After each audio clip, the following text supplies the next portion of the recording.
Hi everyone, welcome back to Coffee, Books, and Rain, where we talk about all things literary and literature, books that I've been reading, books that I have loved, books that I cannot get out of my head or that have caused me a book hangover, etc., etc. And I cannot tell you enough about this next book.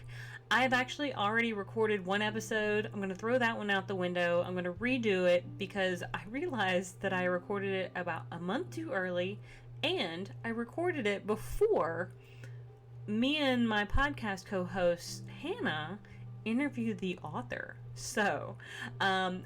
It is The Lost Story by Meg Shaffer. So, The Lost Story by Meg Shaffer was beautiful, fantastic. It is absolutely what I would consider a modern day fairy tale that falls in line with Naomi Novik and any of those beautiful writing styles. I also would kind of put it like if you enjoyed Stephen King's fairy tale, like his book, Fairy Tale, you will probably enjoy this one as well. There is emotion, there is humor, there is a little bit of darkness, light, there are fantastically written characters, and I can just not say enough about this book to convince you to go get it and read it and buy it. So when my friend Hannah and I, my podcast co-host Hannah and I, got to talk to Meg Shaffer, I could not have been more thrilled. Hannah had previously read the book The Wishing Game, and that was Meg Shaffer's first kind of adult contemporary fiction that she put out under her own name. She has written before under pen names. This is The Wishing Game was the first one under her name, and The Lost Story is the second one under her name. And I certainly hope it gets just as much traction as the first one did. Now, The Wishing Game is kind of like Charlie and the Chocolate Factory meets books. This one is Chronicles of Narnia meets maybe Wizard of Oz. There is kind of a portal world that these individuals go to. There is levels of forgetting. There's levels of trying to overcome emotional traumas, all these sorts of things. At points, it can be very heavy hitting, and yet there's so much about it that is absolutely beautiful. The characters are well written, Jeremy and Rafe, but then you've also got Emily as well, and you've got the alternate world of Shenandoah. And I don't want to give too many spoilers because, again, that's what the book is for. This book comes out July 4th, at least according to July 16th in hardback. So that is when I will try to drop this episode.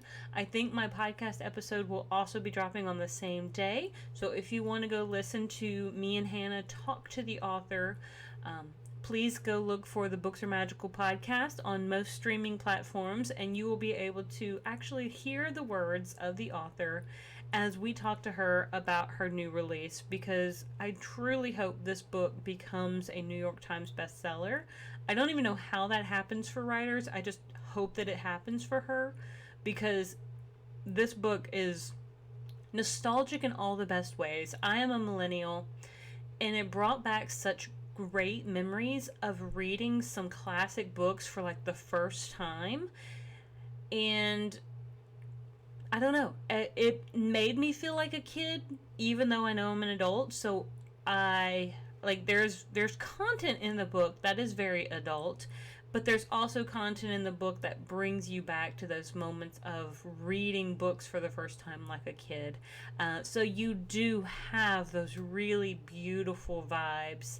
And that's how she kind of describes it, of it's a wondrous novel that's a fairy tale for grown-ups who still knock on the back of wardrobes just in case. Kind of referring to the Chronicles of Narnia, because you never know if you're going to find a doorway into another world.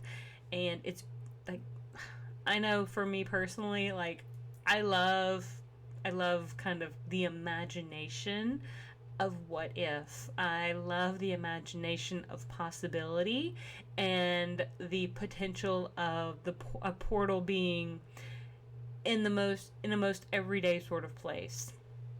So, without giving too much away, I am going to give a little bit of the summary that comes from Goodreads. This is a 5-star read for me. I'm not even sugarcoating it with like 4.5 stars, but I'm rounding up. No. This was a solid 5-star book that I will absolutely be purchasing. I will be going to get the Wishing Game as well, because even though I've not yet read it, I now have to read it because I am so intrigued by her writing style. It's whimsical and it's fun. It just brings me back to all those beautiful places of reading as a kid and loving the adventure. And I can't wait to see what else she does. But let's dive into the summary for this one. As boys, best friends Jeremy Cox and Rafe Howell went missing in a vast West Virginia state forest, only to mysteriously reappear 6 months later with no explanation for where they'd gone or how they survived. 15 years after their miraculous homecoming, Rafe is a reclusive artist who still bears scars inside and out, but has no memory of what happened during those months.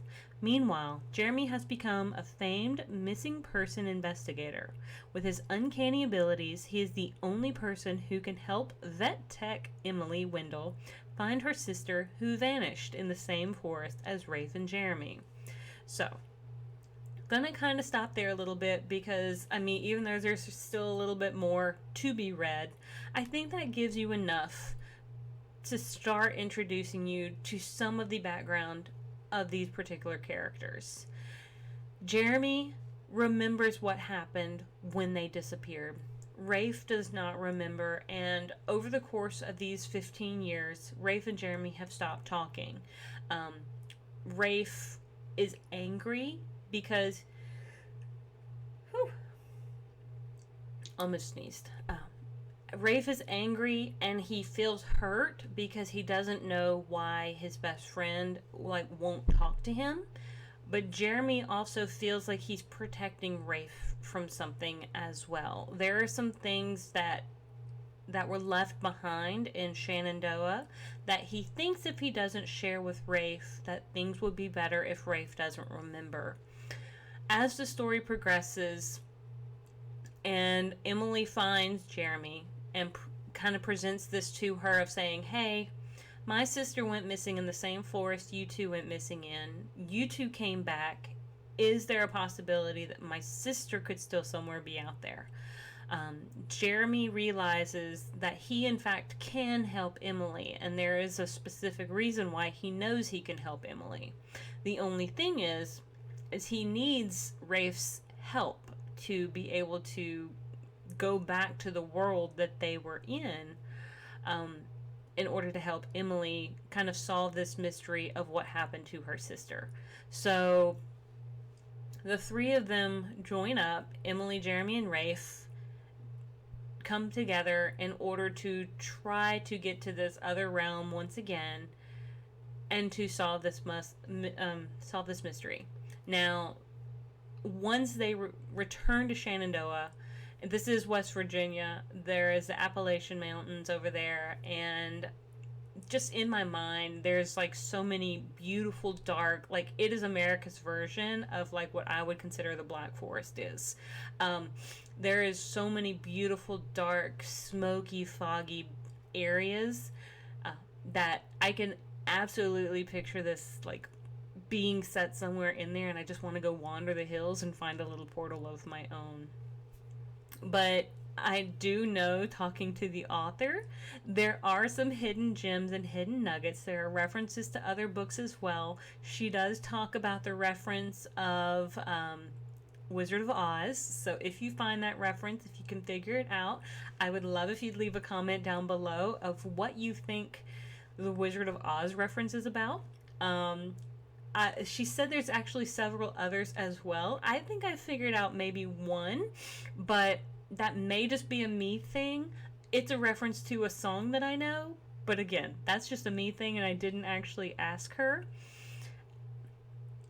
Emily is amazing. She is like the little sister to these two guys. She is absolute. There is no romantic interest from Emily to these two boys, but the two boys are absolutely in love with each other, and they just like for the longest time you can tell, and they won't admit it.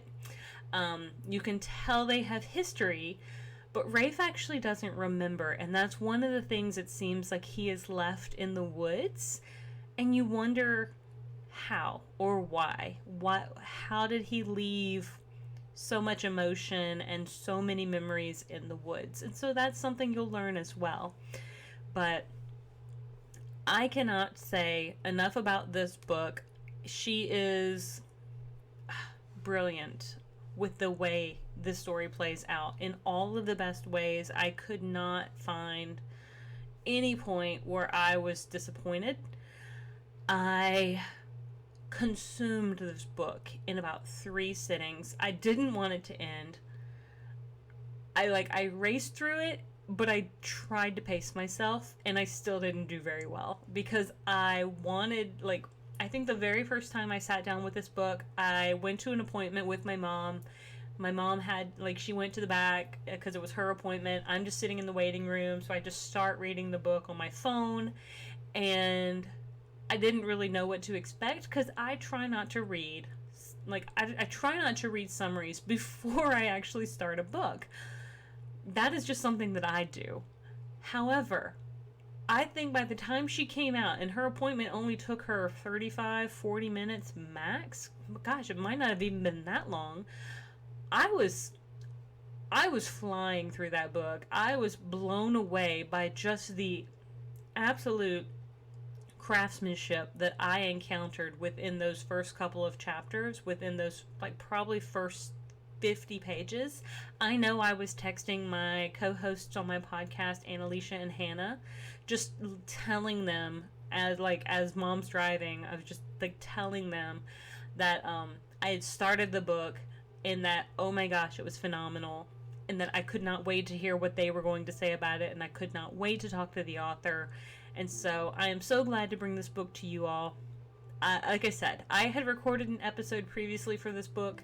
This episode that I'm going to release to you guys is probably far more gushing about this book, because now that I've talked to the author and kind of learned a little bit more from her, I just felt like there's no way that I can do this book justice without you actually going out there and reading it. I don't want to spoil it for you. It's magical in all the best ways, and one of the quotes is that all books are magic, and that they can take you to another world, and yet that's okay.